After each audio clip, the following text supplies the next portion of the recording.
preview supposed to show? Oh, I see. Going live in 5. Oh. All right, so we are back with True Poker Dealer's live stream. I am your host. I am Mark. I am True Poker Dealer. I see that Nick says first. I like seeing that there. So today I'm really excited.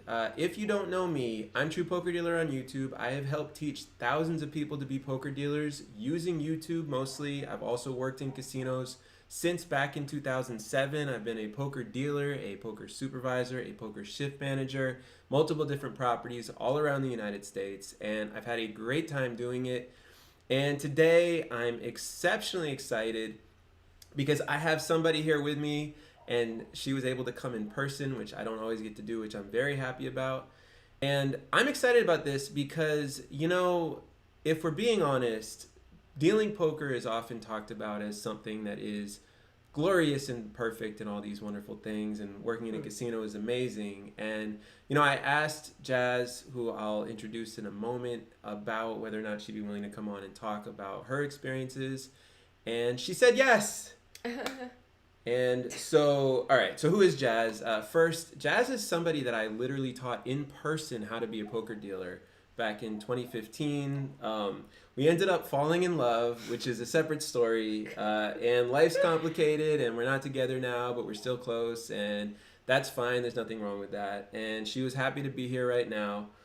And like I said, I was sort of shocked that she said yes to come on and talk about this, because in the past she's never wanted to do anything like this. Like, she wouldn't even watch my True Poker Dealer YouTube channel. I watched some of them to learn how to deal. I had to teach her myself, and this was back when I was the instructor in the poker room that was there. And so today we're going to talk truthfully about what happens, what it's like to be a poker dealer in some ways that you don't always hear about.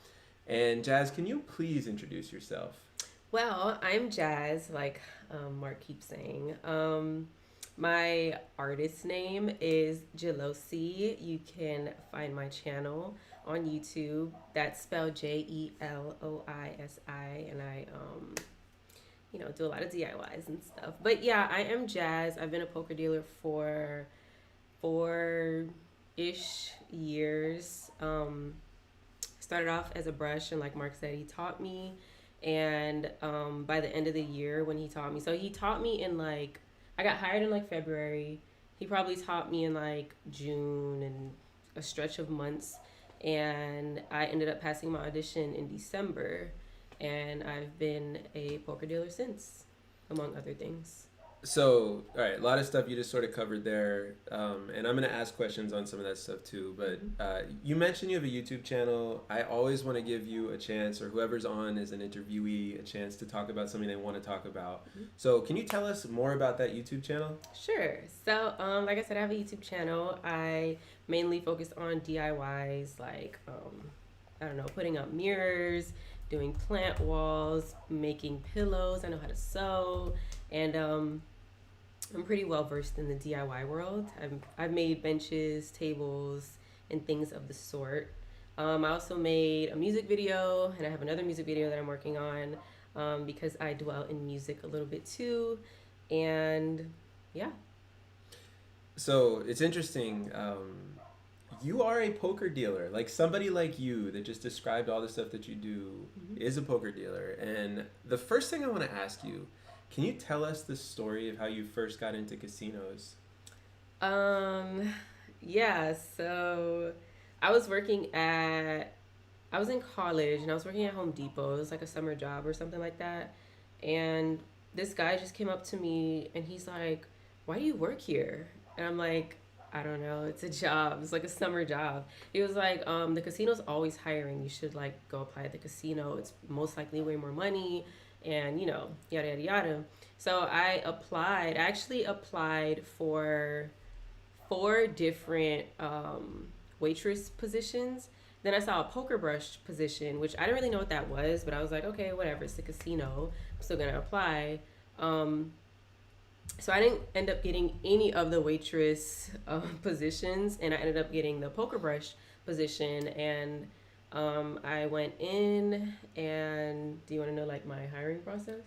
anything that you feel excited to share? If you want to skip parts of it, it's fine. But Well, a funny story about my hiring process is I go there for my interview, and there's this little paper I have to fill out, like a little test to see what I know about poker and the casino and whatnot. And when on the sheet it says what poker games do I know, and I put blackjack because I didn't know anything about poker when I got hired. I think they just wanted like girls in the room. So yeah, I got the job. all right, so hold on. Let's qualify that a little bit. I did not do the hiring for this position. Yeah. But uh, poker brush, for anybody that doesn't know, actually, can you describe what that job was like? Sure. As a poker brush, you basically run the room. Like you seat players, you pay out high hands. I mean, it's sort of running the room. Like you do table changes and you sort of make sure the room is running correctly, and you bring chips to the dealers. And during COVID time, you're like wiping tables and stuff like that. Yeah, the term brush, for anybody that wants to know, came from back in the day when there had to be somebody that went around to brush off the actual table. And it was also the person who would seat players right before that. So that is what the brush does. When somebody comes into the room for the very first time, the brush is the first person they talk to. They get them signed up, they get them seated, and they do a lot of other stuff. I think I remember one time when I was supervising and Jazz was a brush, I might have asked her, hey, can you do everything today? Yeah, you did. Yeah, and she did. I would only ask somebody to do that who was capable of it. So how much were you making at Home Depot before you started working in casinos? That's a great question. It might have been minimum wage. Something like That that. was just a cashier. Yeah, so $7-8. Wasting your time. Yeah. Minimum wage when you could be Yeah. working in casinos. And what about when you jumped into brush? It doesn't pay that much, right? But how much did it pay? I would say I think it was like $10 plus tips, so 12-ish, 13-ish Yeah, I dollars. remember 12, 13, 14 was what most of the brush. And it's different at every single property for that too. And did you like being a poker brush? Um, I liked working there. I wouldn't say I necessarily liked being a brush, but we had like a little like group of friends who would all work together because we had similar start times, and like around those times it was pretty fun to be a brush because the room was nice and we didn't have to deal with anything crazy. So So, what was it like when you first went from being a poker brush to being a dealer? While I silence my phone. are you asking about like my first experiences on the table and whatnot? Well, more like, what was the feeling of going from brush to dealer? I definitely felt accomplished. I was very excited about the money I would be making soon.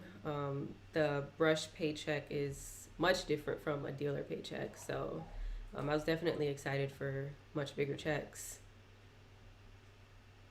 Did it feel harder? Did it feel about the same? Like, I know on the first couple of days, maybe the first couple of weeks, being a dealer was sort of horrible because you learn most of everything on the job. Like you learn, they try to teach you as much as they can before you start, but there's all these different situations and whatnot that can happen.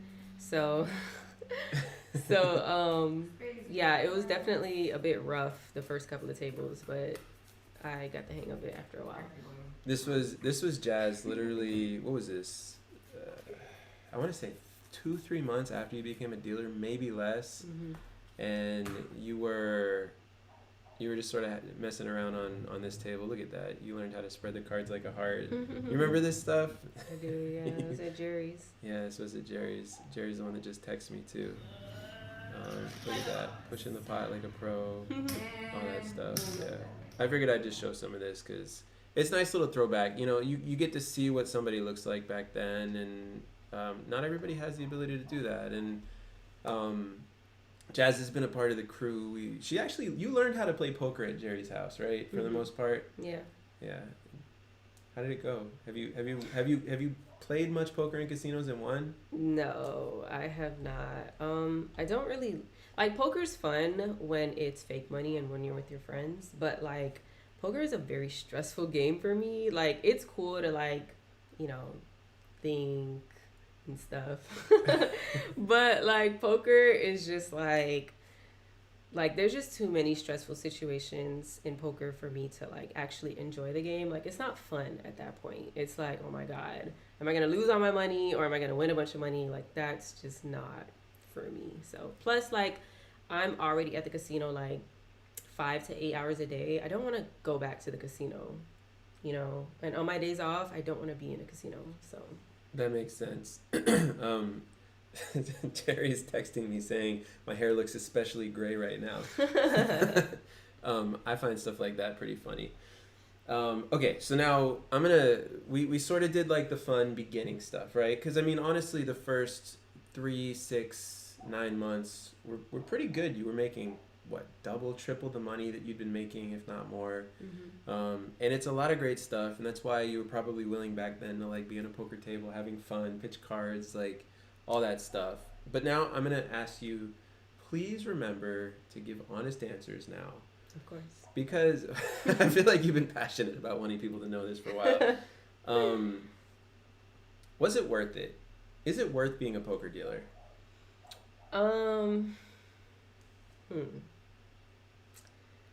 Money wise, yes. Everything else, no.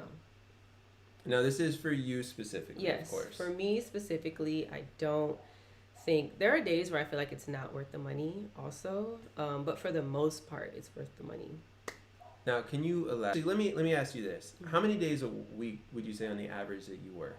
I'd say 3 to 4. Okay, so you work 3 to 4 days a week, and in those 3 to 4 days a week, how much do you think you're taking home after taxes?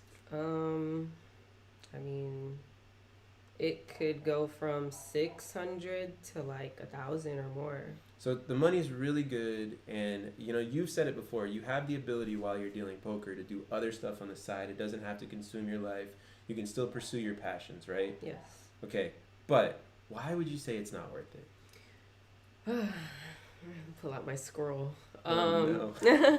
Well, it's a lot on the body, number one. Developing something like arthritis or back problems or neck problems is pretty much inevitable as a poker dealer, especially if your mechanics are off. Like, mechanics are so important. Yes. Yes, mechanics are so important. I had to when dealing retrain poker. her. I had to retrain you. What happened? Tell them what happened before I retrain you how to pitch. Yeah, so like I was pitching incorrectly and I ended up developing this like cyst on my wrist. It's Can you been see there it? for what, 4 years? Yeah, something like that. Yeah, this little like hump right here, like that's not supposed to be there. But so I developed this cyst on my wrist, and it's called a ganglion cyst actually, and I believe it's because I was pitching cards like this versus I know 2 other dealers that have developed it from all the extra wrist motion, and I try to teach dealers just to pitch like this. You know, I want to pause this actually for a second. Yep. It's really important to me that as I interview people and as I have these conversations, I understand that I teach a course on how to deal poker. I understand that it's, you know, anybody can learn how to do it. But I don't think it would be right if the conversation made it seem only positive when there's negative things in dealing poker, just like anything. And so it's much more important to me to capture that properly. Now, I could go and have a conversation with you guys about what it's like to be a poker dealer and talk about the negative things, but it's much more powerful when I bring someone that has had some negative experiences to say it. Because, I mean, if I'm being honest, my experiences have been mostly positive, and it just is what it is, right? There have certainly been days where the players have gotten to me and stuff like that, but for the most part, they're not. So I'm sorry. I wanted to sort of say that because, like, it is important to capture the real job, right? Like, you're making the money that you're making. You talked about how 3 to 4 days a week you're taking home after taxes, you know, 6 to 1,000. You know, but all right. So the cyst is hard on the body. You mentioned at one point you had some back problems that you've experienced from that. Yeah. If the poker room that you're working in doesn't have great chairs like my poker room, you're gonna have you know, backaches and back pain and neck pain and whatnot. Like the chairs that we have, there's like little to no back support, so it's like I'm constantly like up here dealing when I could be like chilling back here with like, you know, great back support. Now there are things that I can buy in order to like, you know, I guess like supplement for the space that's back there, but I just haven't yet. But still, like, it's still a lot on the body because you're constantly reaching forward. There are players who put the bet like right here, like right in front of them, versus like pushing it out for the dealer. And if you don't say anything and you just grab it over time, that's gonna weigh on you, and that's what's happening to me, especially working like 5, 6, 7 days in a row. Sometimes it's like terrible on the body, my body personally. So I am going to say, knowing Jazz, her body is a bit more sensitive to stuff like this than most, and there's a lot of people that are like that. I'm not trying to take a knock at her or anything like that. I personally have dealt many 12-hour shifts and been fine with it, but I pride myself on I've never got myself in a situation where for 6 months or more I've worked full time as a poker dealer. I hear that working full time as a poker dealer from the dealers I've managed and all this stuff is absolutely the most brutal on the body because of how much repetition it is for that 40 hours a week or so. And Jazz doesn't even work that, but most of when you've complained about it, and I just want to point this out, is when you've had to do 5 days. Yes, 5 days, and each shift is like 8 hours.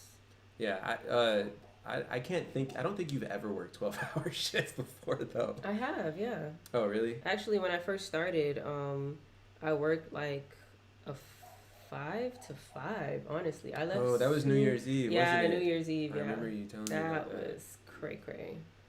Okay, so given the fact you work 3 to 4 days a week, do you feel like you get 8 hours per day? No. Usually, how long would you say you're working on the average?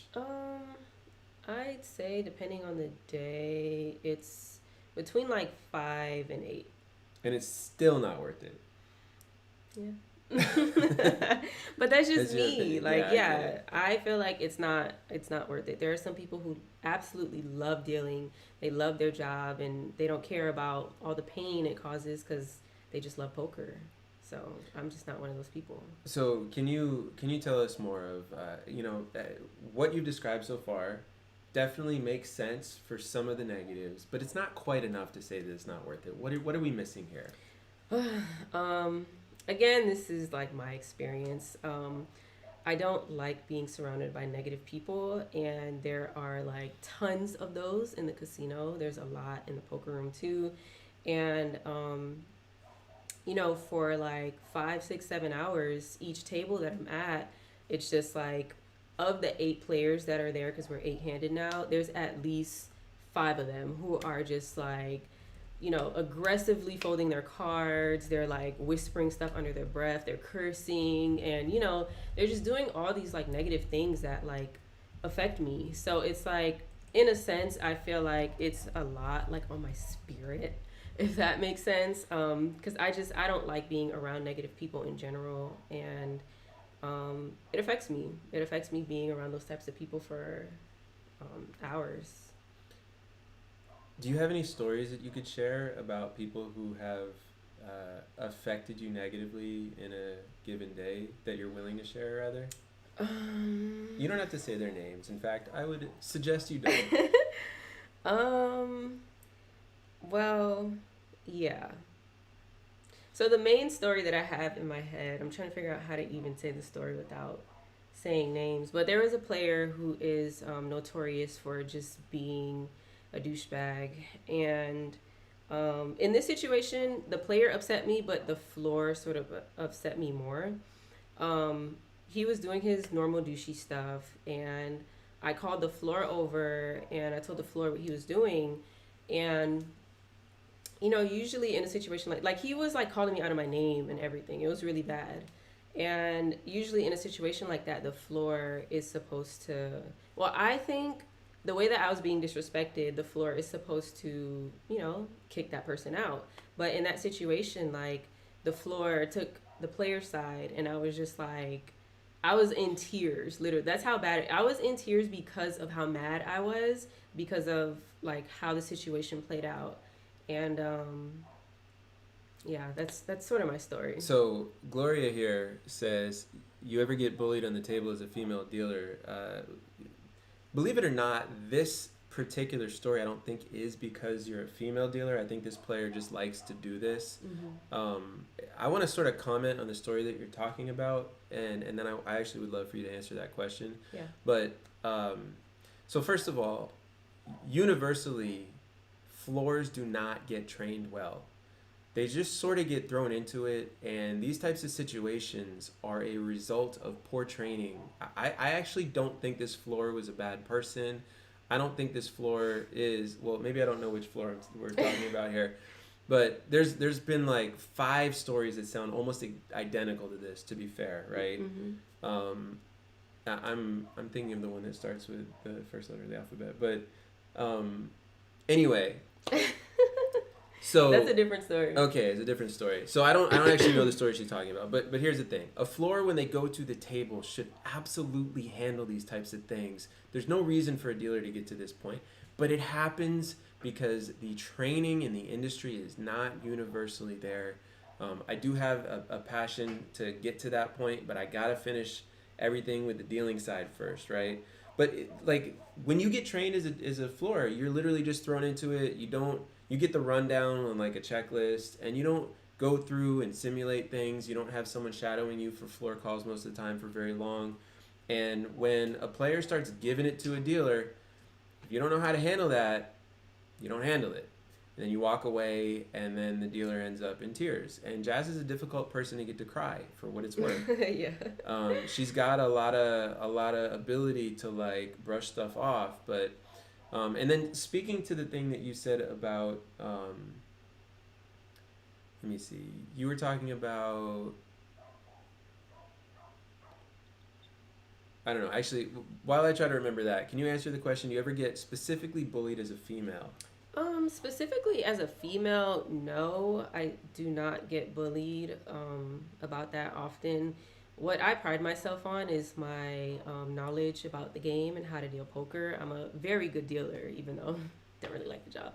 But I am a very good dealer, and I sort of make it so there's nothing to bully me on. Like, I come to work, I'm presentable, and I know the game. I deal well. I barely make mistakes. So, no, not really. I don't get bullied. I was not sure what your answer was going to be for that. She is a good dealer, and for somebody who has not been a poker player, is also good evidence that you can be a dealer if you don't really know the game of poker very well going into it. Mm-hmm. I've known a lot of dealers that really haven't known how to play much, and then they became dealers, and they still didn't really care to play that much. Jazz in general, though, this is just something that's important to point out. In general, she's harder to bully in life than most people. It just is what it is. So when somebody is harder to bully in life, they're going to approach the job of dealer as, I'm not going to give you anything that you can have on me, and that's what Jazz does. Basically. And she says that she's a good dealer because she is a good dealer. I would say that somebody like Jazz, when she learns, she can only be as good of a dealer as the poker room that she's working in teaches, though. And there's some things that she's just not going to learn because the staff in the room that she's at isn't going to teach. But and she's not going to watch my videos. So beyond that, it sort of is what it is. But dealers do get bullied when they're bad.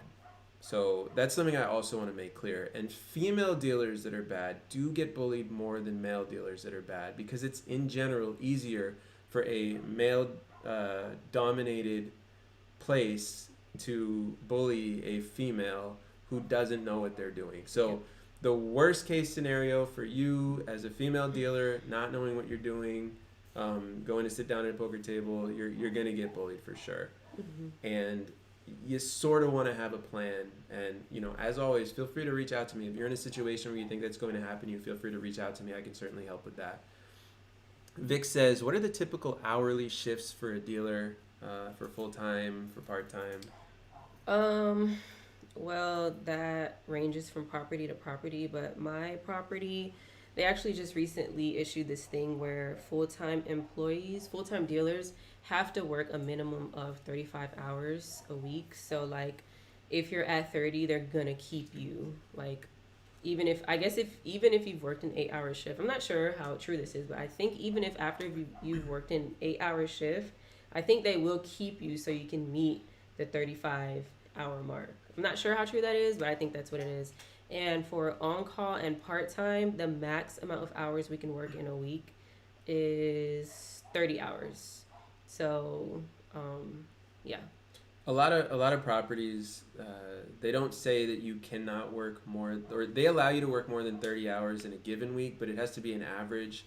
Different places handle it differently. If they don't want to bother monitoring and adding it up over a time span, then they'll just tell you can't work more than 30 hours this week. It's sort of a lazy way to do it, but also it does get the result, and they don't have to worry about training their staff.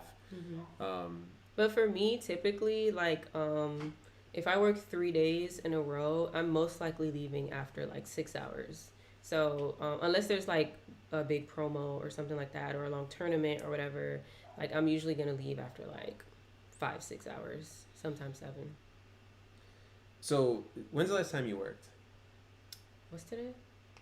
Tuesday. Yesterday. Okay.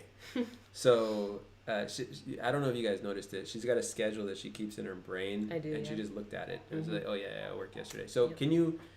We see that you tried to forget it as quickly as possible. Can you walk us through yesterday? Sure. So yesterday was Monday, and And now, just for us, even include like parking. Like, what's it like being a dealer? You know, just like walk us through your day. so if my shift starts at say 2 o'clock, I'm usually up at like the latest I want to get up is like 12. I try to start getting ready 2 hours before. I want to pause you. Poker dealers wake up later than regular people. Oh yeah, we do. And there's nothing wrong with that. It's like sort of the little benefit of the life. By the way, the typical hourly shifts, you work mostly between what, 12 and 5:30 p.m. start times, Yes. something like that. But the start times do go like when you basically go to a poker room, especially if they're a bigger poker room, you tell them all the times you're available, and they will give you start times during all the times that you say you're available. It could be midnight that you start, and actually Yeah. those can be very desirable shifts because people tip a lot late at night. But sorry, continue. So you wake up at 12 for a 2 o'clock shift. Yeah, usually I do wake up earlier than that, but the latest I would wake up is like 12 o'clock for that. And lately I've been giving myself time to like mentally prepare while I'm on my way. That mental preparation before starting a deal is really important to me because, like, you sort of deal with a lot on the table sometimes. Sometimes you have smooth days, sometimes you don't. So, like, I always prepare myself for not having a smooth day, even though, like, I wish for a smooth day. Because sometimes my drive is like 5 minutes, or other times my drive is like 30 minutes. And I just like to give myself a good amount of time to, like, mentally prepare, like I said. When I get there, if my shift starts at 2, I don't push until 2:15. So there's like this 15-minute grace period. And during that time, I sort of like just check my appearance. I chit chat with some other dealers. I grab a box. I have to interrupt you. So this grace period that you talk about, this is the pre-shift time, correct? Oh yeah, pre-shift. Okay. Have you been given a pre-shift lately? No, I haven't. So, like, not saying the 15 minutes is useless, but like, it's sort of useless. Well, they do give you pre-shifts on the app now, though, right? Sometimes, yeah. Sometimes they give pre-shifts on our property app, but those are like once a week or twice a week. The way that a typical schedule works, you show up 15 minutes before your actual start time where you deal, because that gives everybody an opportunity to communicate information about what's going on in the room. And dealers are typically expected to show up at that start time, which is 15 minutes before they actually deal. At your room, if I understand correctly, if I remember correctly, a lot of dealers sort of use it as a whatever time. Yeah. Yeah, I mean, I have mixed feelings about that, but continue. So, you're asking about my day yesterday. Yeah, but I mean, say what you think is interesting. So, well, yesterday I started on break. So sometimes you can go into work at 2 and then you start on break and then you don't have to push until like 2:45 or whatever. And so I used that time to make some tea. And I told myself, I was like, I usually do 1 tea bag, but yesterday I was like, I just feel like I'm gonna need 2 tea bags today. So I did 2 tea bags, and I was happy about that because I ended up working 8-hour shift, which an 8 hour shift as a dealer for me personally feels like a 10 hour shift because of like what it does to your body, especially if we're busy. Um, so yeah, I worked an 8 hour shift yesterday, and I I was Jeff pretty said coffee. He's well, like, yeah, coffee. But they don't have almond milk at my property, so like that's why I get to. for what it's worth though, your break room comes with a ton of free food, Yeah, right? we have a whole kitchen, and you can get like fries, chicken fingers, and make like rice, chicken, like almost anything that you can think of. They Not have every breakfast. not every casino is going to do that, but the bigger casinos that do really well, they often provide sometimes even good food. I mean, for what it's worth, Yeah, I'm sometimes. not saying that this one is great, but uh, I actually worked at this property years ago, and I did appreciate the food Yeah, when I I was there. appreciate it for sure too. I don't eat it often because it's usually super unhealthy, but for the most part, the food is pretty good. They offer pizza. They have a whole coffee and tea section too. I just prefer the tea versus the coffee. So now let's segue in. Gloria says, "What's your rotation like?" And so you're about to talk about your first table, anyway. Right. My rotation solely depends on the floor who is doing rotation. So like I could be doing table break, table break, table break, or I could be doing like 5 tables in a row, one break, 5 tables in a row, one break, or it's just like or something that makes sense, which is like 3 tables a break, 4 tables a break or something like that. So it literally depends on the floor. It's all over the place. I don't have anything that's like consecutive at all. Interesting. Hmm. Typically in the industry, they try to make it so that you're dealing between 2 and 4 tables and then getting a break consistently. It can be pretty challenging to do depending on how the business is, and I have zero experience trying to create a rotation during COVID. But by the way, what's it like wearing a mask all day? It's rough. There are times where I feel like I can't breathe, like especially in stressful situations on the table when I have to call the floor. I actually don't have a lot of stressful situations because I know the rules so well. Um, You're saying floor calls are more challenging with a mask. yes, they are more challenging mainly because like when you're in a stressful situation, like you're breathing heavier and stuff like that, and it's hot under there, and it's harder to breathe sometimes. But Do your nose rings ever get like stuck in there? yeah, sometimes. There was this one mask. The mask that they provide actually, it would like pull on my nose rings because I have 2 nose rings, if you guys can tell. And like sometimes I have to like pull my mask up because it's falling down because I'm talking. And like when I do that, sometimes it would like lift the nose rings and it's sort of painful. Gloria, when you asked what the rotation's like, was that the type of thing you wanted to know, or were you looking for a more specific answer? I can tell you that at that property they do a numerical rotation where the tables are all lined up in order in rows, and whatever table you start at, you just go to the next one until you hit a break, and then you go to the next one until you hit a break. I actually used to run the rotation there. I did not the one that came up with that system for them, but I'm very familiar with it. But so, did you have any tables that you enjoyed yesterday? Um, Ever? um, no, I didn't. But the tables that I do enjoy are the ones where there's at least 3 good tippers on the table and everyone else is tipping normally. Okay, so I want to talk about something you said. I do remember what we said. You mentioned negative players all day at the table, and Yes. it's just like, do you really want to go in?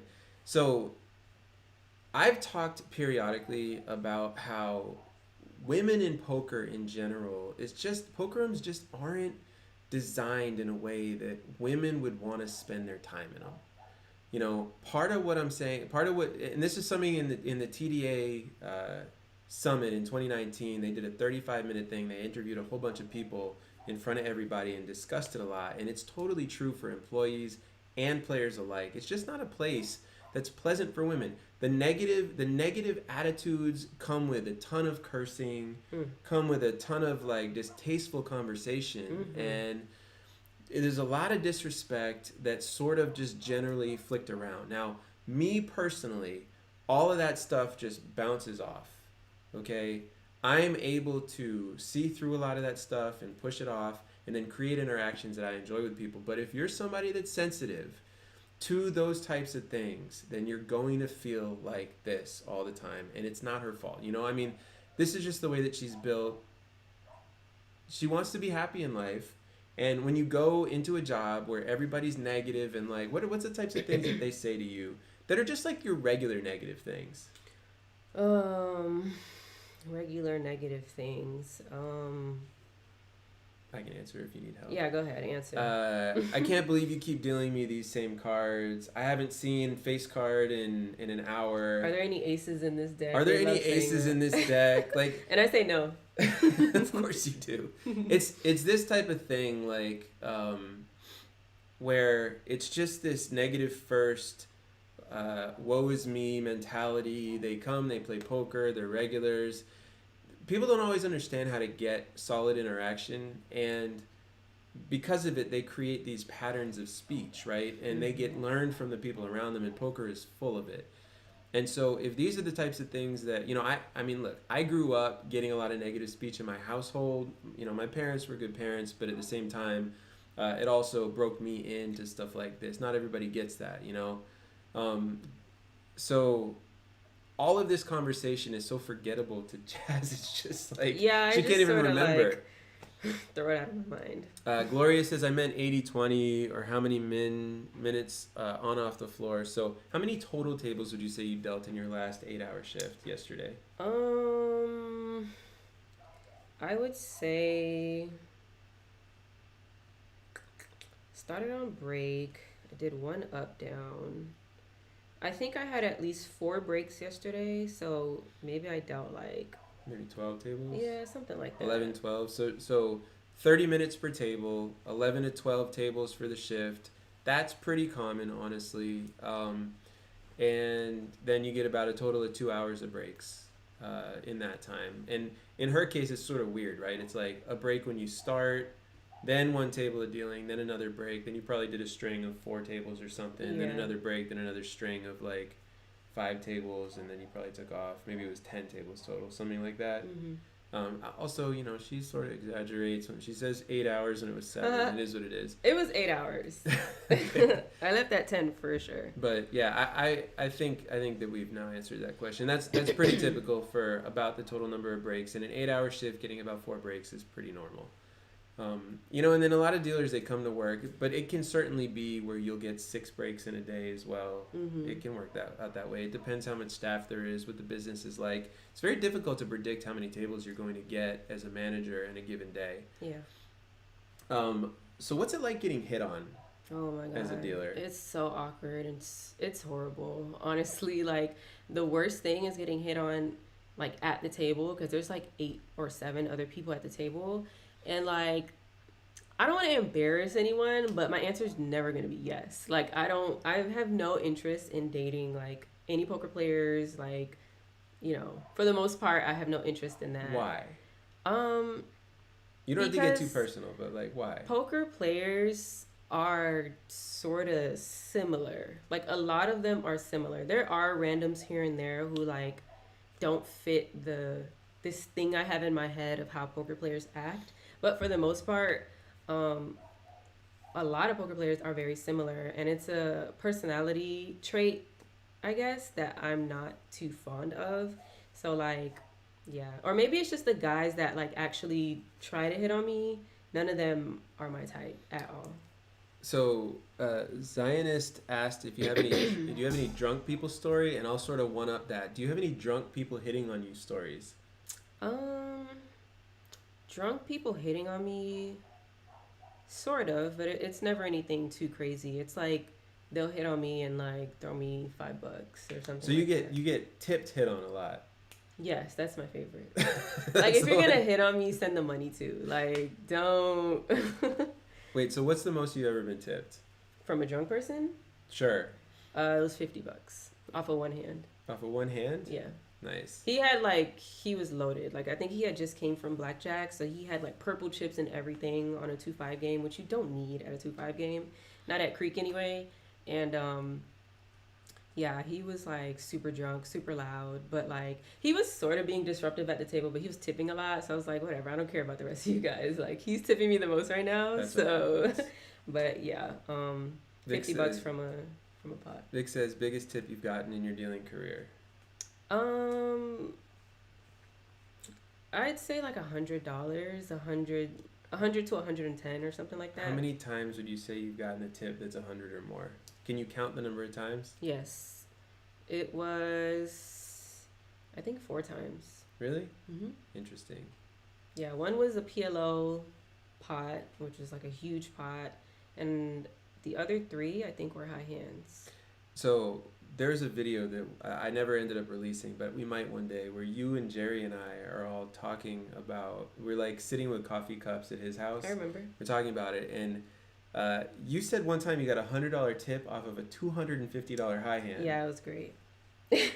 That doesn't happen to other people. It doesn't. No, yeah, that guy's great. I remember being very jealous about that. Yeah, that guy's a notorious great tipper.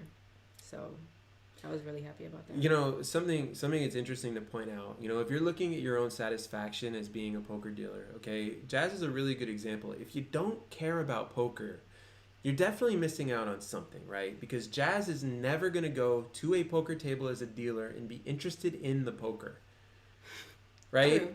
Yeah. Like, you're never going to care about what's actually happening on the table. I could be entertained for hours as a poker dealer because I like playing poker, and if I get to deal a relatively big game, I could certainly be interested in that, you know, especially after having talked to Mike Lockey about the Poker Pro, about how to sit as a poker dealer and range people. Like, you're not doing that. You don't care, right? No, sometimes I care a little bit. I'm like, okay, he's probably going to check in this position. But, like, if he doesn't, I'm like, oh, he didn't. Okay. It's just I'm that not like, simple. what does he have? He didn't check. Like, I Wait, just so don't do care. you ever wonder what players have? Yes. The players that are, like, random and they just make the weirdest decisions, I always wonder what they have. Interesting. But, like, I'm starting to notice that, like, the regulars there, I'm starting to, like, pick up on how they play.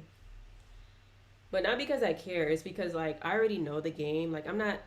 Dealing is sort of mindless to me now. So it's like, all right, I'm going to pay attention to something, you know? So, like, now I'm starting to pay attention to what they do. That's interesting. Maybe picking up some tips. It's tough to copy poker players to learn how to play. By the way, if you guys have any questions for Jazz about her specific experience, just shoot them on over. She'll possibly answer you, is what I'll say. Would you say you make more than the men? Yes, for sure I do. How much more? Maybe like 200 more sometimes. In a day, you're saying? Yeah. So you can double the men. Like, literally double how much they make. That's my opinion. Yeah. Well, but you tip out with them, right? You Yeah. get to see what they make. Yeah. Dealers often tip out at the same time, and you see what other dealers make a lot of the time. You know, I put on True Poker Dealer that poker dealers make between $25 and $40 an hour.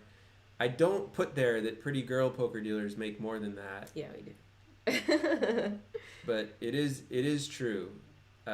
Vic says, which casino do you work for? Do you feel comfortable answering that? Do I get in trouble if... Did I say anything that was like... I don't know. I don't think so. I mean, you work at a very... a poker room that pays a hell of a lot. Like, Yeah, I do. there's nothing wrong with that. She works in South Florida. Yeah. We'll say that. And she's been working there for like 4 years, and she's had a great time apparently. All right, so I wanna do a quick little exercise here. Okay. Okay. Can you sort of do a deep dive and check in with yourself, okay, about dealing poker? Because this is your opportunity to tell people the things that you've always wanted to say about what it's like as a poker dealer. Okay. Check in with yourself and ask yourself, is there anything that you really want somebody to know if they're considering this? Yeah. What do you got? Well, the thing that I mostly tell people is the money is very good, but the thing you're sacrificing is the things you're sacrificing are like your physical body, your spiritual mind, I guess. And there's usually a third thing. I can't think of what it is. I think I usually say mind, body, and soul. You're like sacrificing your mind, body, and soul when you do it. Because it sort of can be a soul-sucking job. Like, you can leave work and be miserable at home too because you're like bringing it home. So I usually say, like, Yeah, you're sacrificing your mind, body, and soul. But the money's good. So if you feel like that's worth the money, then go for it. So just to reiterate, this is Jazz's experience. It has not been my experience. I'm being totally honest when I say that. But Mm-hmm. also, I like the game of poker. I enjoy the social interactions more than she does there.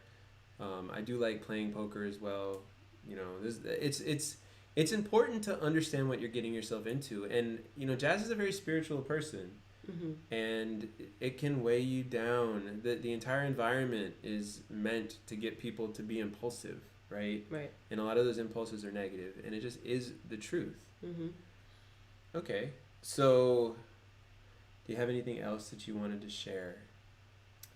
Um, if you're friendly on the table, you'll be tipped more, whether you're a girl or a guy. I personally, I go there, do my job, and go. So like, I could make more money if I was nicer, if I was, not nicer because I'm nice on the table, but like if I was friendlier, if I was flirtier, if I was flirting more with players, if I made it seem like I cared about them, which I don't. So, to that point, just so you guys know, Jazz would make twice as much money, like twice as much money, Literally. if she were to do all those types of things. And there's other dealers there that have tipped out in front of her that are pretty girls that absolutely do that. Mm-hmm. And it is a weapon if you're a female dealer and you want to use it. And Jazz has too much pride for that. It's really the truth behind Well, it. the way that I feel is like those people love to like attack you. And like I don't want anyone attacking my personal personality, So I go there with like a work personality and that's all you're getting cuz you don't deserve anything else is the way that I feel. And that's not on like I'm not trying to be cocky or anything, but you know, I just don't want to be attacked in that way. So I go there, I'm cordial with people, I'm as nice as I need to be, and I leave.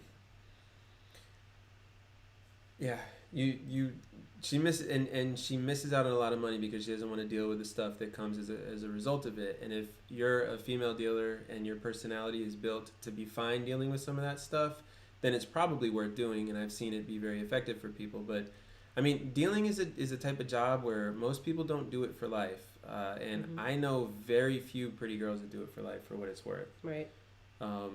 We've got some questions that come in for Jazz, especially. Have you dealt tournament poker? Yes, I have. Tournament poker is way less of a grind because it's not like you're getting tipped on every hand. They tip at the end of the tournament. So you can it feels chill. Like you go there, you don't have to do rake or jackpot or anything. You just deal the cards out and like tournaments are more strict, so you sort of have to like pay attention more to the people. But for the most part, tournament players, like they know the rules, they know what they're doing, and it's like smooth sailing. Typically, in poker, a poker dealer is going to deal a few tournament downs a day, and the tournament downs come to roughly the same amount as what most dealers make. You know, Jazz probably makes more money at cash games, but For sure. the tournament downs are still pretty good. And then when you get tournament series that come in, do you deal that at your room, or is that mostly the tournament dealers that come and travel with it? It varies. Like some years I do, some years I don't. Gotcha. So you've dealt like the $1,000 buy-ins sometimes and Mm-hmm. stuff like that before too, yeah. So Yeah. you've dealt all that stuff. I mean, I know this. I'm sort of talking Yeah. through it so that everybody can catch up. Mm-hmm. What are the cons to working for a casino? Is the phrasing to a casino? Um, what are the cons? Like versus what? A casino versus. I mean, these are the questions as they come in. Okay. I would say compared to like a retail store or something like that. Like, what Oh. about casino in general? Um, the cons. I think one of the biggest cons is the smoking. Um, you can't smoke in the poker room, but you can smoke around the poker room, and we're on the main floor, so it's all the same air. So it's like you're constantly breathing in secondhand smoke. Um, I would say that's the biggest con. Yeah, you Oh, know. and holidays. You never get holidays off. And if you call out, you're getting double points. Okay, so three things to touch on there. First, the smoke. Many poker rooms are completely separate in the casino that they're in, and you don't have to deal with smoking almost at all.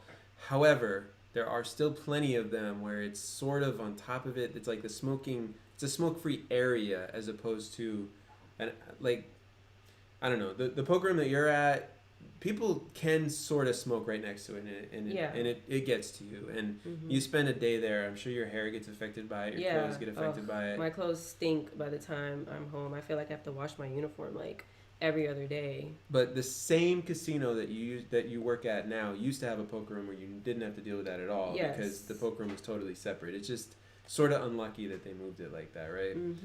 And then you talked about, what else did you say? The holidays. So holidays as a dealer is an absolute negative. It is an expectation that you work holidays as a dealer, as a casino employee, period. The only exception is like marketing or those departments where you're not actually dealing with the guests, because it is a 24/7 business, including holidays. And if you are a prima donna about it, like even somebody who is given some preferential treatment at times still has to work holidays is the reality there. And you know, how long you been working in this poker room? You took a little time off, but how long you been working there? I'd say about 4 years. So you've been working 4 years, and in that 4 years, you still haven't gotten yourself into a situation, and I'm sorry to bring this up if it's painful, but you still haven't gotten yourself in a situation where you know your schedule 2 weeks in advance, right? Yeah. So you're still waiting to see if the time off that you asked for gets approved, and you don't know what days you're working going into any given 2-week stretch. And it makes it very hard to plan things in advance. And the casino industry is not usually that difficult, but it can be. Yeah. I mean, if you're part-time, you have a set schedule, obviously, part-time or full-time, but I'm currently on call. So, which on call is not like they literally call you and say, hey, we need you. Like, they still give you a schedule. It's just right now we're getting it week by week. And sometimes I get my schedule like 4 or 5 days before the actual next week starts, which is, I can't plan anything. And sometimes my time off gets denied. And it's like I'm sort of just at their mercy. You have a birthday coming up. Do you know if you're approved for your time off yet? I don't. It's like 2 weeks from now. So that is some of it. You said holidays and smoking. There's one other thing. It's all right. Do you find your hourly rate is more about being friendly or dealing fast? That's interesting. It's both of those. Dealing fast and being friendly would for sure make it so my hourly rate is much higher. Like I said, I am a good dealer, and to me, being a good dealer is being fast and efficient. So I feel like I sort of make up for the unfriendliness because I'm very professional. That's my opinion, though. So yeah, that definitely affects my hourly rate. But I am a fast dealer, so like. Jazz is one of the fastest dealers in that room for sure. She got to that point after about a year, I would say. Took a little bit to get there, but she ended up being really quick, really fast, and I want to give her that credit for that, so that you guys know that. So that you guys know that that's true. And she's not very friendly. No. I mean, it is what it is. Like, but I do say hello, and I say, have a good day, and I say, it's on you, instead of like, hey, Thank goodness nice. You don't say hey when it's somebody's turn. Yeah, so, I remember when she first was a dealer, it was just like RBF all day long. It's still RBF, but I get to wear a mask now, so like, all you see is this. Which is great because I don't hear anyone say, smile, just smile. It's like, sir, I'm at work. Oh, yeah. I'm on my 7th hour, like, please. The players used to tell you smile all the time. Somebody told me to smile under my mask. I was like, are you joking? Like, what? Even if I did, you wouldn't see it. Like, why are you telling me to smile at work? That's so annoying. Believe it or not, Jazz does not give the players a lot of attitude from what I've seen. It's just she gives a lot of nothing. Yeah, what I've seen. It's very neutral. By the way, I have been trying to tell her for a long time to open up more and to just be more of herself and like calm. And what's your reason for not doing that? Being more of myself. Yeah, just like. I don't want my personality attacked. And it will absolutely get it. The poker players, some of them just want to take their day out on somebody, and a pretty girl can be an easy target, honestly, or any dealer can be an easy target. Yep. And so they just do. They just like try to challenge you. They don't realize that they're actually affecting your life, you know? For me, I always knew how to handle it. Never got to me, but you know. Well, it's also harder for me, like somebody trying to take their day out on me specifically. I hate to like bring like race into it or anything, but like, for a black woman, it's like they expect you to have attitude. They expect you like anything you say, it sounds like attitude. Because people, I don't really know the reason why, but like I try to avoid that stuff as much as possible. So I don't even have to think like, okay, did I say something that sounded like attitude? Like these are things I actually have to think about. So it's like if someone starts trying to go off on me, I just call the floor. Like I don't say anything to them. It's like, okay, I'm just gonna let the floor deal with this. Like there have been moments where it's like somebody's like really getting under my skin and I end up saying something, but for the most part, I just call the floor and just have them deal with it. So it's not on me because like I'm gonna be the one that loses my job. They're gonna get kicked out for I don't know 90 days or whatever it is, but like I would lose my job. So I just don't deal with that at all. So, that was actually my last question, but since you brought it up, what is it like being a black dealer? Um, I don't think people really like bring up my race at all. Not that anything, I don't hear anything about it. So if they do say anything that's like racial, I don't, I don't really hear anything. But I noticed that like people doubt me a lot. So like I don't know if that has to do with my race or not, or maybe they doubt women. But people doubt me a lot, and especially in like PLO when I'm like getting the numbers right. They're like, wait, no, it has to be more than that, and then they count it, and they're like, oh, okay, yeah, it is that. That's probably pretty satisfying. Yeah, right? it is. Like I know what I'm doing. Stop, So like they do that to a lot of dealers for what it's worth, mm-hmm. but I could see it possibly being more because you're female and you're black. I don't know that to be true, but I can't say it's not true. Mm-hmm. I know I did have one situation where there was a guy on the table. This was a long time ago. He was like typical douchey guy, and I think he was cursing a lot, which they say like cursing's not allowed on the table. Which I don't really care if people curse, but if it's excessive and he's like, just being a total douche about it, which he was, I ended up telling him like, you have to stop cursing. I had already said it. And I said it again. I was like, sir, you have to stop cursing. I'm going to have to call the floor. And he said, I'll stop when you say it nicer. And I'm just like, oh, was I supposed to say pretty please? Like, can you pretty please stop cursing? Like, no, stop cursing. Like, and that's literally how I said it. The way I'm saying it right now, like, you're going to have to stop cursing. I'm going to have to call the floor, blah, blah, blah. Like very calm because I don't get, I've never heard you start off with somebody snapping at them. Yeah, it exactly. Takes a lot to get you there. Exactly. So like, I don't know if that had to do with me being a woman or anything like that, but that is one of the things. So, okay, you sort of hit on something there that at some point you say that they should stop cursing. Why don't you just tell them to stop cursing immediately? Because like I said, cursing doesn't bother me personally. If I see that he's not bothering anybody, like if he just throws an F-bomb out there and it's not really bothering anyone, I'm not going to be like, sir, you can't do that at the table. Like, we're all adults, So it's like, if somebody loses a hand and they curse, I'm like, whatever. They just lost a hand. I'm not going to make a big deal about it. But like, if they're like consistently doing it, then I have to say something about it. Because now it's bothering me. Like, if it's bothering me, someone who doesn't get that bothered, like I feel like it's bothering other people at the table, and then I have to call the floor at that point. I thought it was important to ask that question because it just reiterates that the culture in casino poker rooms is that cursing is very common, and as a poker dealer, you have to sort of understand that, right? And it can be a huge pain. It really can. Yeah. Let me see.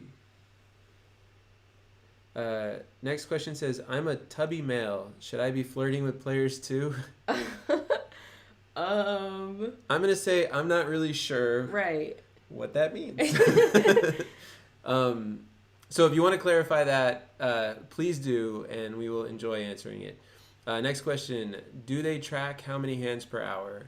Yes, they do.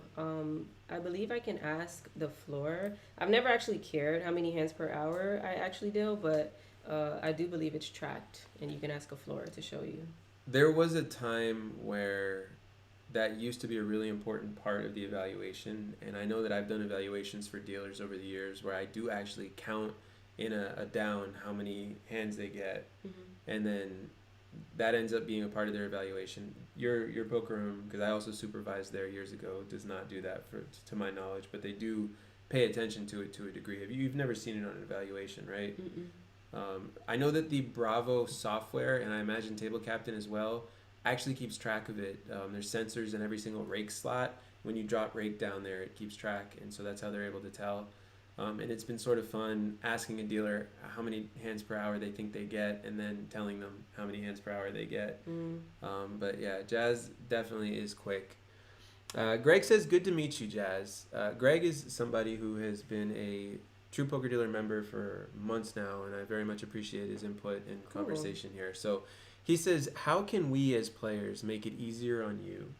Interesting. As a player, you can push your bets out further. That actually helps a lot, especially the short dealers or the dealers with short arms who don't really say anything, they just reach for it. It would help a lot if bets and everything else, bets, cards, all that stuff was pushed forward at a reasonable reach for the dealer. How tall are you? 5'4". How tall are you? No, I'm kidding. So you're 5'4", and you know I'm 6 feet. So for somebody who's 5'4", trying to get to everything on the table, you know, she talks about how it does affect her body to deal over and over and over again. If you're shorter, it's tougher. For me, I can extend my arm a lot further, and it just makes it a little bit easier just because I'm taller. And I still have my back feel like that. I can imagine if like the table was larger compared to the size of me, like that would make it tougher. So what else? What else can they do to make it easier? I mean, players can think of dealers as humans. I don't think a lot of players do that. They think of us as people who like have to be heartless for the job, and people who like have to deal with like shitty behavior. You know, like we are people too, and we have feelings too, and you know we get frustrated the same way you get frustrated. And I know it's hard to think about someone else when you lose like a big hand or whatever, but it's like if you think about the dealer being a person, I think that would affect how you interact with the dealer, the things you say, and you know, especially when you're upset or something like that. I do think that would affect the interactions. Yeah, it you know, poker players often they show up and they're expecting a poker dealer to run a game perfectly because it's their money. It's this mentality that we get from this customer is always right thing. In casinos, it's just, first of all, poker dealers are human. They're going to make mistakes sometimes. It's a part of the game. And even if they don't make mistakes, you know, it's just taking it out on an employee is something that's sort of in the culture of America, honestly. Yeah. And in a casino, when you're losing money, it triggers that feeling. So as a poker player, if you can take a moment before you go play and think about the fact that the dealer cannot control their feelings, and if you say things that trigger their feelings, it's going to be a difficult day for them at work, right? Right. I mean, it sort of is what it is. Like, they're human. And we all ask, all dealers ask for people to care a little bit about that. And Greg, thank you so much for that question. Yeah, I appreciate that. Thank you. Zionist says, how long from when you applied till when your first week? Do you remember? As a brush, I think it took about 2 weeks, maybe a week or 2 weeks. Yeah, actually, I think I applied, or I got the job February 12th, and I remember my birthday being on the 17th, but I was working, and I remember being worried, like, am I gonna get my birthday off, that kind of thing. So I think it took about a week. So her birthday is February 17th, and if you want to give her a present, go to her YouTube channel and subscribe to her. She is Jealousy. I will put it in the chat here. And just for her birthday, right? Just subscribe. That is the channel name on YouTube, and that will be a great birthday gift for her. Thank you in advance. But it generally doesn't take too long. When I tried to work at the same property, it took me about 6 weeks to get started from the time that I applied. It can sometimes take a while for what it's worth. I know that sometimes when I've done hiring, it takes even longer than that, because if you have to get through all the auditions for people, etc., or the interviews, you got to sort of weigh and measure everybody and see who actually earns the spots. Um, let's see. Have you ever been Mark's dealer? Yes. It was like, what was it, 2 months before I left? Once you became promoted, maybe 3 months. Yeah, something like that. Yeah, it was a very short period of time. I mostly worked with Jazz before she got promoted to dealer. I was a supervisor there, and then I left in February of 2016, and she's mostly been there as a dealer since then. Greg says, "Happy birthday, Jazz." Thank you. Let's see. Yeah, having Jazz as a brand new dealer was pretty interesting. You know, it's always interesting watching people that, especially people that I train personally, uh, go through the steps in getting better and better. I mean, she wasn't great as a dealer in the beginning because there was a lot of stuff that she had to learn. And you know, how long did it take until you felt comfortable? Honestly, I would say like when I was like completely comfortable, I would say like 2 months, maybe 3 months. The first month is like, I always tell new dealers like the first month is just horrible. Depending on how quickly you learn, it's just gonna be rough because like you have 8 players or 9 players. You have an X amount of players at the table, like waiting for you to mess up. And when you do mess up, like 10 different people are trying to tell you what to do, and it's hard to even think about your instincts because you probably know what to do in that moment, but because you have all these different people like yelling at you or just telling you like do this, do that, do this, do that, it's sort of hard to just figure it out for yourself. In the last interview that I did with Matt, the one who taught me how to deal poker, it was a really cool interview. He was giving the metaphor of like somebody playing football and then like the whole game moving faster than he is. And it's like when you're a brand new dealer, it's like that. Everything's going quicker than you are, and it's just like whoa. But you do catch up. And you know, even in the beginning though, do you remember like right in the beginning, were you making good money? Yeah, it was good money. It was, even though I was like going much slower and making a lot more mistakes, I was still making good money. It's pretty interesting how that's always seems to be true. Zionist says, "Be like, please refrain from profane lang." From profane language. Profane lang. I like that. Funny, yeah, that'd be funny. Gloria says, Mark, have you played at Playground or Niagara? I have not. I haven't been up to Canada to play at Playground. I have talked with the owner of the room and the person that's immediately under. I met them in Vegas at the TDA Summit. It was really nice meeting them. They're amazing people. Talked to them about a poker product that I had. I have nothing but good things to say about Playground, even though I've never been there. And Niagara, I've been out there, and I unfortunately never had a chance to actually play in that room. But I've heard decent things about that casino as well. Alfie says, LOL, I dealt the exact same way, run my game as efficiently as possible, and if anybody ever asks why I don't talk much, I'll kind of brush it off with a witty remark and then go back to not talking. Yeah, pretty much. Yep, not the only one. She's not the only one. There's plenty of dealers that do that. A lot of people teach shut up and deal from the beginning. And you know what? Honestly, you're not giving that little extra something, but at the same time, you kind of can't go wrong as a poker dealer if you just kind of go and do your job, you know? We talked about it. You're not going to make quite as much money as if you're a little bit more connecting with the players, but there's nothing wrong with it. You know, the casino still likes someone that gets in their deals and then goes. People also love to say, like, you know, if you make a mistake and you're talking, people love to blame it on that. Like, she's talking, if the floor has to come, they'll be like, she's been having conversation the entire time, she's doing this, she's doing that, and then the floor is going to tell you basically shut up and deal. So it's like, I just try to refrain from that as much as possible. And I really hate when people try to have conversations with me on the table, just because it's like, I'm legit trying to like announce each bet, announce each like raise and all that stuff. And if you're talking to me, it's like I have to like try to talk to you and then like follow the action on the game. And I just prefer not to do that. It's definitely a skill. And the thing that you're saying about people trying to blame dealers for talking for the mistakes is actually a true thing, right? Yeah, it is. Like, it does happen when a dealer gets into conversations and stops paying attention. They make mistakes, and there's a certain integrity. If you're going to be social on a game, you have to know not to do it during the hand. Exactly. And so there's a lot of value in that too. And if you can multitask, I mean, look, in most games, I'm going to say never talk while the action's going on. In a straight 2 limit game, maybe it's not a big deal. Maybe she could make more money off of that if she were to do it. But Tristan says, do minimum wage increase affect dealers a lot, or is it relatively the same? Asking because minimum wage will increase in Florida in the future. I'm hoping to be a dealer here. I don't think so. Doesn't matter. In Yeah. Florida, you don't even make minimum wage as a dealer. You're a tipped Yeah. employee. You get a base pay. This is true both for the tribal casinos and the parimutuel casinos that are run by the state. You do not make even minimum wage, and I promise you, you're gonna do fine. Yeah, we get paid like a waitress. Exactly. What a waitress would make at a minimum wage.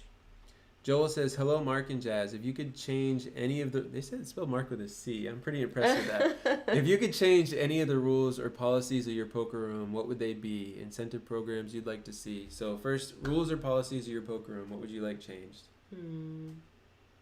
We'll send it right to the director. Right. That's a really good question. Do you have any off the top of your head? Let's see. Something that I personally would like changed is I'd like a much more comprehensive supervisor training for anyone that ever has to floor. Mm-hmm. I think that stuff like that is just not done, and it's really annoying, honestly.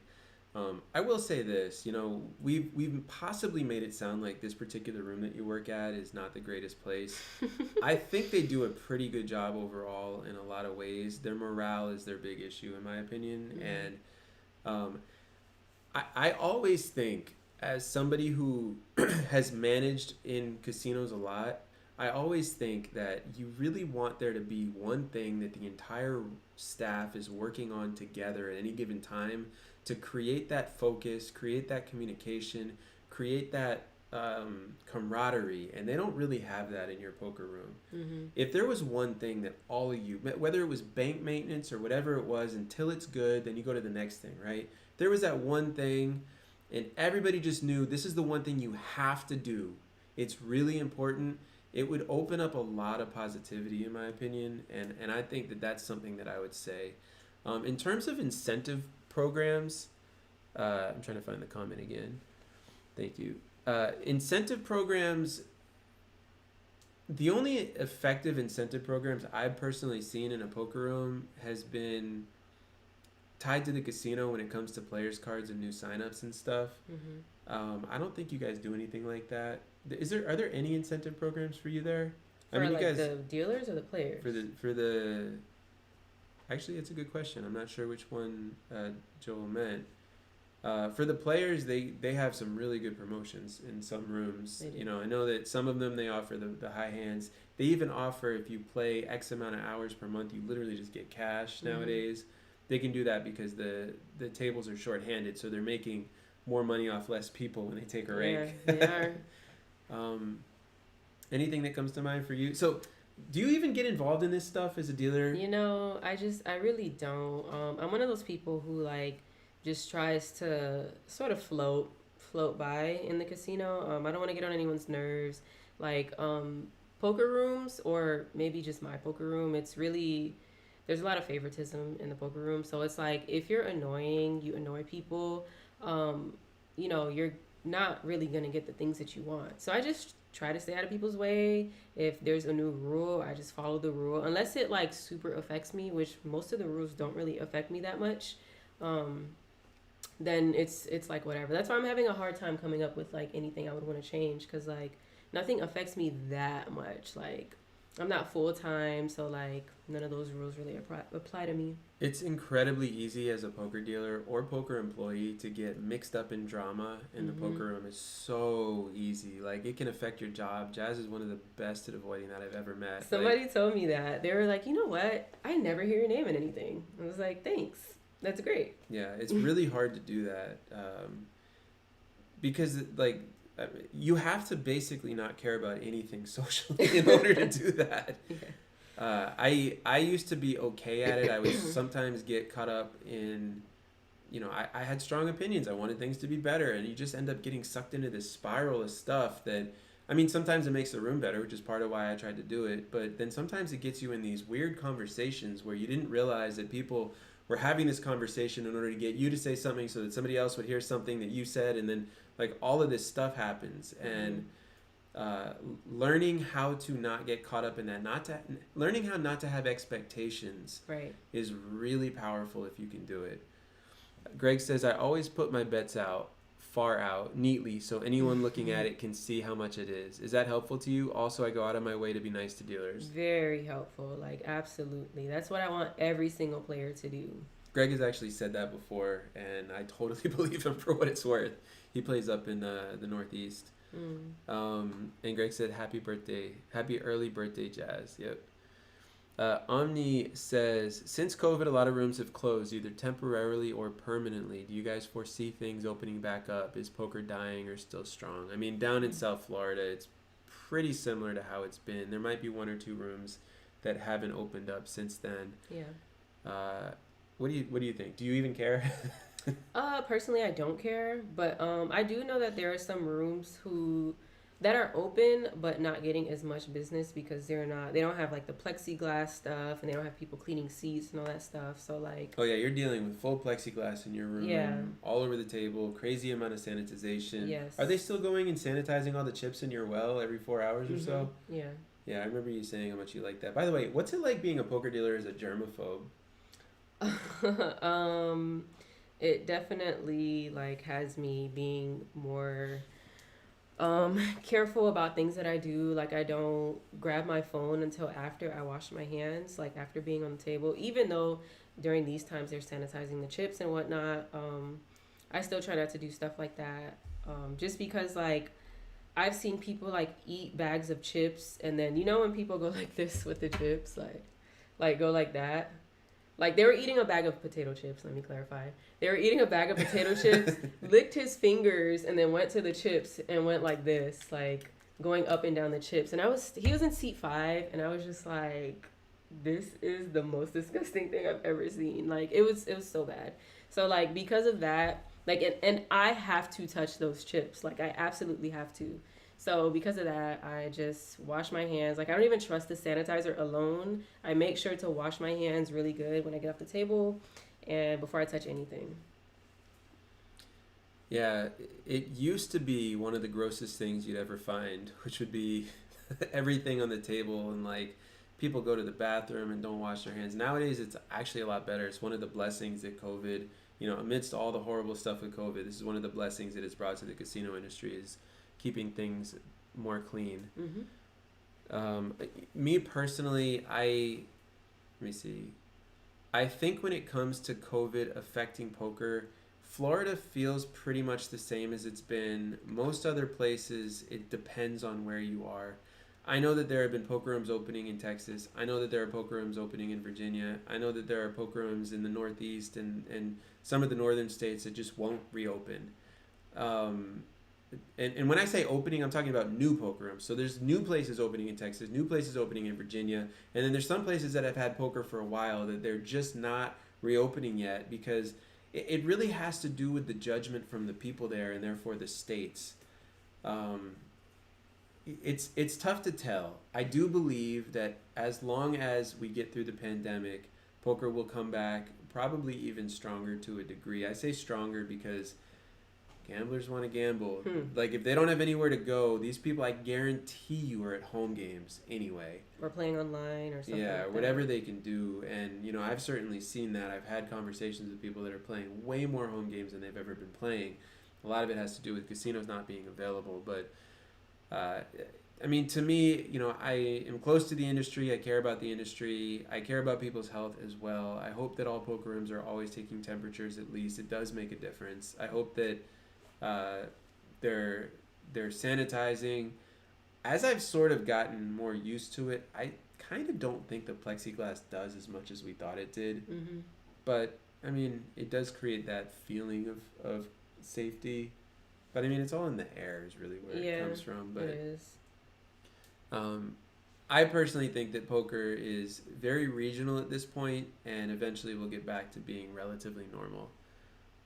I hope that we keep some of the habits, though, that we've picked up Me too. from COVID that keep things clean. Let's see. Alfie says, it's hard for me to keep up with a conversation and dealing at the same time since I'm a player as well, because then players like to talk about game theory. That's where a few of my floor calls come from.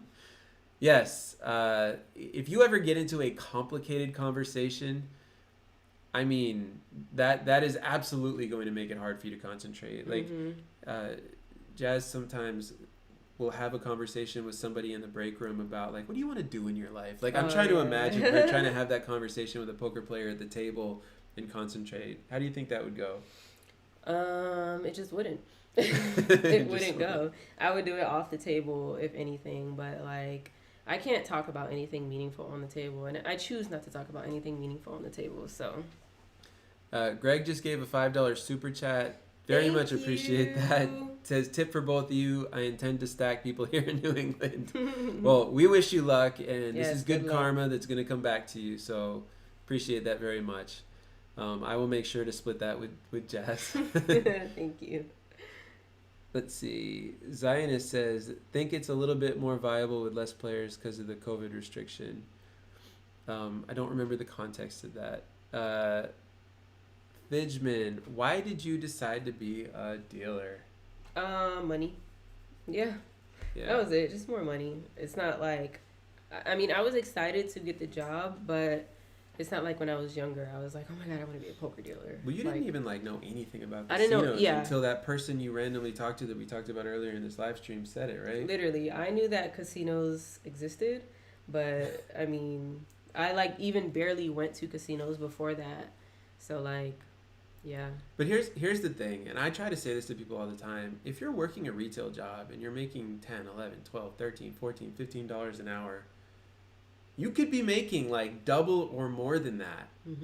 Literally just by becoming a poker dealer. This is one of the reasons why I was so passionate about creating this YouTube channel. It's one of the reasons why I was so passionate about teaching how to deal on a course on this channel. It's just, I mean, she'd be complaining about working in Home Depot too, right?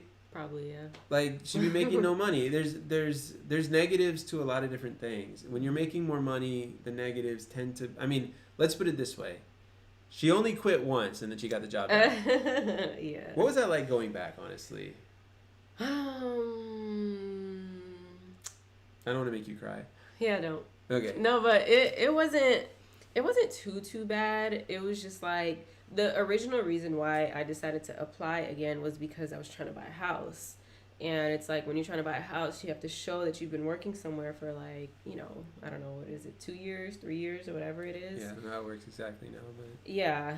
And so I was like, that is the only job that I've been working at for that amount of time. So I was like, I'm just going to apply and, try to get this house. But then I decided I wasn't going to get the house, but then I was already working. So I was like, okay, fine, it's extra money, I might as well stay. And the casino does that. It forces you to go back to the job because of the money, and it forces you to stay because of the money. And it's because there aren't many other places that you can go to that you will make that much money at for the amount of time that you spend there. So yeah, that's true. There's a quote that I read recently. I actually want to find it if I can, but it talks about how in order to make it so that you don't need money in your life and you don't feel the constant need for money, the best way to do that is to not upgrade your lifestyle. Exactly. And what happens a lot with people when they become casino dealers is they're just like, I've never made this much money before in my life, and they upgrade the heck out of their lifestyle. Everything. And when you do that, you can get stuck. It's a fact, right? And then trying to downgrade after that can be really difficult. Alfie just gave a $20 super chat. Woo! Super appreciate that. A little bit of good karma is what he said. Here's to hoping that my poker room opens up soon. Yeah, I'm pulling for you. It can be really tough for people that are waiting. For sure. I know a lot of people, the people that I'm doing some work with in Virginia that are opening a room, they are getting a lot of people that apply there just because there's people that are waiting to open their room back up. But that good karma, super appreciated. You guys are awesome. Thank you. Yeah, for sure. And I'll share that with Jazz too. Kidding, of course I'll do that happily. Yeah, actually, I sort of captured the quote. I don't remember what it was Damn, exactly. generous people. Well, something that's really interesting about this, when you are a poker dealer, at first you're like, wow, somebody tipped me $25. I've never seen anything like that before. And then you do sort of start to get used to it. Now, I'm experiencing this all over again running these live streams because I don't get a whole lot of super chats. So this is blowing me away right now, and I super appreciate it. But if I was a dealer at a table, I'd be like, yeah, another $5 tip, another $20 tip. That's it's really what interesting like. how that works. Mm-hmm. At the same time, you always appreciate it, right? Yeah. Because, Jazz mentioned earlier, when you go to a table with a bunch of people who are good tippers, it's just that energy, that feeling. It's exciting. You don't know, like, oh, I hope I win. You literally start rooting for them. Yeah. Right? Is there a player who you can sort of name or describe who you absolutely hope you get in a game every time and you really hope they win every single time? Yeah, there's like 3 people or 4 people who like... You're just like, oh my God, please let me deal to this person. Yeah, it's like a difference between like... honestly, like $1 and $12, like for like $100 pot or something like that. Like I'm always like, please win. That is how you do it. And right now I'm just like, please, Greg and Alfie, please come to my live streams every week. You guys are great. I really appreciate that. Joel says, is dealing table games or blackjack, especially the party pits, a goal of yours? And how much of a pay jump would it be? A goal of mine? No. Like, if I'm going to be in a casino, I'm only going to be a poker dealer or, like, I was about to say the CEO's name. But I'm only going to be a poker dealer or someone that's high up because I don't want to be in casinos. So I might as well work a position where, like, I already know everything. I don't need to learn anything new. And it's paying me a decent amount. So, sort of the question you're asking is, does table games or blackjack, especially the party pits, make as much as poker? Probably not, honestly. I mean, I've never, I know some of the party pits in like Vegas and places like that. Picturing a few specific properties out there. I think Bally's, no, not Bally's. Planet Hollywood might have stuff like that. What's a party pit?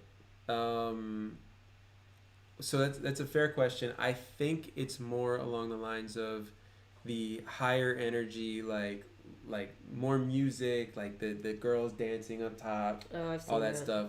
If Joel is referring to something else, then Joel, you can let us know. But that's the type of thing I'm picturing because I've seen those, and I think I've seen the label party pit before. Mm-hmm. And what ends up happening is the excitement does result in more tipping. Mm. And so it's totally possible that the dealers there walk away with $1,000 a night. I can't say that they don't. But that being said, dealing poker is always going to compete with any type of table games dealing, in my opinion, in terms of how much money you can make. And so, yeah, but at the same time, since I've never actually dealt that, I dealt table games for about 2 years total and never anywhere where the money was insane. So I cannot really personally speak to that. I'll ask Vegas Aces the next time that I chat with her, which I did an interview on her thing last week, so maybe I'll see her again soon and I'll ask her that question. Omni says, in your opinion, what's a good tip amount to give a dealer per hand or for jackpots? It really depends on the pot, honestly. I always appreciate $1. It is what it is. Like, you could have not given me $1, so it's like, thanks. Even if the pot is like $100, you gave me $1, thanks. I prefer $1 over nothing.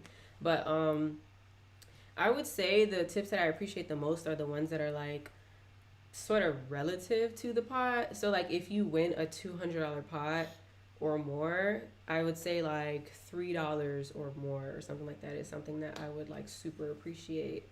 For jackpots, 10% is like always amazing. Yeah, they do $1,000 high hands sometimes, $500 high hands, and it's pretty common, honestly, for players to tip about 10% of those, and then some don't. Yeah. Do you ever get stiffed? Yeah. Well, people don't know that. Oh, yeah, I get stiffed. This is not like saying you specifically. I got you. Yeah, I mean, a dealer gets stiffed every single day. There's always one person that's not going to give you $1 or something like that. Maybe it's because the pot was $4. Then they're not going to give you a tip on $4.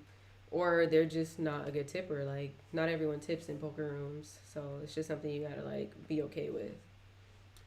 So have you ever gotten, like, a $500 tip or pot, pushed a $500 pot and not gotten anything? Mm-hmm. Have you ever been tipped the entire pot? Yeah. But it was, like, $12, something like that. But you got tipped the entire pot before? Yeah. That's pretty cool. Mm-hmm. Greg says, if I'm ever down there, I'll play at your table, Jazz. Aw, thanks, Greg. She'll appreciate that for sure. And hopefully I give you good cards. He said, "I'll pass on the party pit. Thanks." I gotta say, Jazz has dealt to me probably 4 times or so, and she's always given me really good cards for what it's worth. I don't think I've ever got crushed at her table before, and I feel fortunate with that.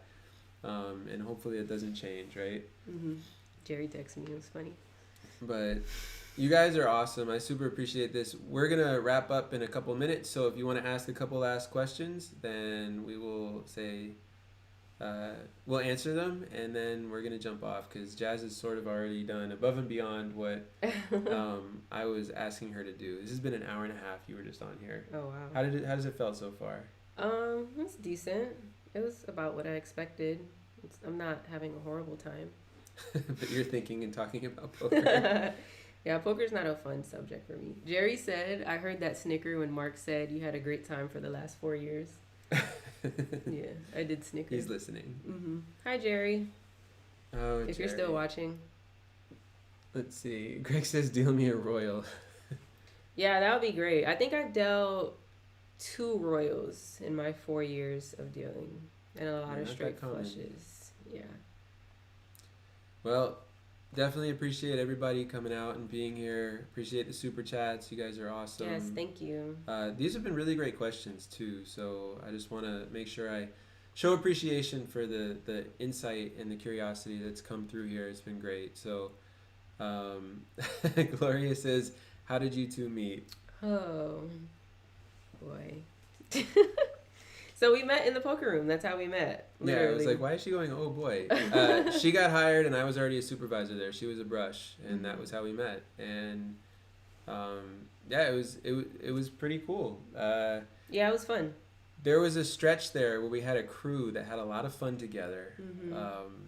There was a few new brushes, a few supervisors, and we all worked together really well. Had a great time with it, yeah.